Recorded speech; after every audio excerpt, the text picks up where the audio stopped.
Salut à tous, aujourd'hui on se retrouve pour le 11e épisode d'ActuCube. Donc aujourd'hui j'ai vraiment beaucoup de choses à dire. Et avant de commencer, je vous invite à vous abonner parce que vous êtes quand même plus de 60% à regarder mes vidéos sans être abonné. Donc voilà, si vous regardez souvent mes vidéos et que vous aimez mon contenu, rien ne vous empêche de vous abonner, ça me ferait vraiment super plaisir et ça ferait évoluer la chaîne. Et aussi j'en profite du coup pour vous demander de lâcher votre meilleur like, ça fait toujours plaisir. Et je vous laisse avec l'ActuCube.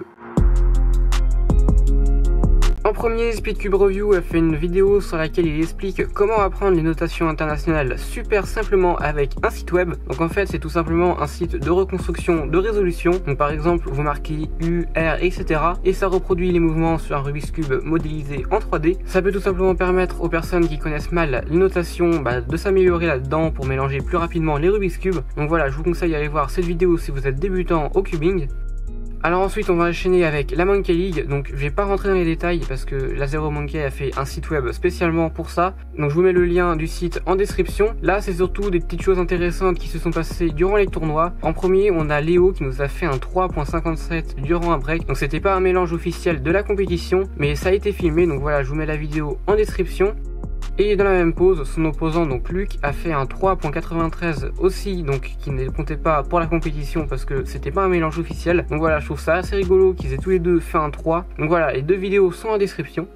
Ensuite, Speedcube Shop nous a fait un comparatif entre Diane et Meilong, donc les deux séries de 2x2 5x5 et cheap. Donc je pense que ça peut être intéressant si vous voulez débuter avec les Big Cubes, par exemple le 4x4 et le 5x5, parce qu'ils sont vraiment pas chers et plutôt bien. Donc bien sûr, je vous mets la vidéo en description pour voir plus précisément les spécificités des deux séries.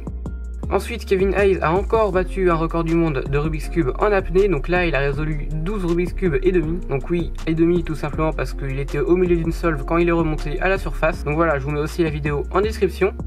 Ensuite, The Cubicle a fait l'épisode 2 de Random Puzzle. Donc je vous avais déjà expliqué le concept dans un ActuCube précédent. Donc ça consiste à ce qu'un ordinateur choisisse un puzzle au hasard sur une liste. Et ensuite, il l'unbox et il le résolve. Ils font une petite review dessus. Donc voilà, je vous mets encore une fois la vidéo en description. Ensuite, The Cubing Jedi a fait une vidéo unboxing sur le GAN Smart Timer. Donc c'est un des premiers à avoir le GAN Timer. Donc voilà, je vous conseille d'aller voir la vidéo. Donc je trouve pas le design ultra beau par rapport aux autres timers, mais si ça vous intéresse, je vous mets quand même la vidéo en description. Ensuite, une des plus grosses infos, c'est le passage aux 10 000 abonnés de Grey Speedcubing. Donc voilà, il a 10 000 abonnés, c'est vraiment énorme. Et pour ça, il nous a fait un concours comme à son habitude. Donc je vous mets la vidéo en description pour voir les détails du concours si vous voulez participer. Il y a 2 cubes à gagner. Et donc pour les gagner, il faut tout simplement faire une énigme. Donc je vous mets la vidéo en description pour voir en détail comment ça se passe. Ensuite, Speedcube Shop nous a fait un nouveau concept, Cubing Stories. Et là, il a expliqué la fois où les locaux de Speedcube Shop se sont fait cambrioler. Donc voilà, si ça vous intéresse, je vous invite à aller voir la vidéo en description. Je trouve ça super sympa comme concept. Ensuite, CubeMaster nous a fait un tuto super sympa sur 50 tips au 3-2-3 à la méthode Yo. Si vous savez pas ce que c'est que la méthode Yo, c'est tout simplement une méthode avancée au 4x4. D'ailleurs, j'ai fait un tuto la semaine dernière sur cette méthode. Donc si ça vous intéresse, je vous invite à aller le voir, il s'affiche en haut à droite. Et du coup, il a fait 50 tips sur une partie qui est assez compliquée de la formation des arêtes. Donc voilà, pour ceux qui pratiquent Yo ou qui débutent dans cette méthode et qui ont un peu de mal avec ça, je vous invite à aller voir la vidéo en description. Ensuite, le Speedcuber a fait le grand retour de la Region Cup. Donc là, c'était PACA vs Île-de-France. Et l'Île-de-France a gagné. Donc voilà, je vous invite à aller voir la vidéo entière en description. Et pour finir, Speedcube Shop a fait un comparatif du plus vieux GAN avec le GAN 11M Pro. Donc il y a 10 ans de différence. Alors moi, personnellement, je pensais pas que GAN, ça existait depuis aussi longtemps. Donc je trouve cette vidéo super intéressante. Je vous invite vraiment à aller la voir. Donc elle est en description.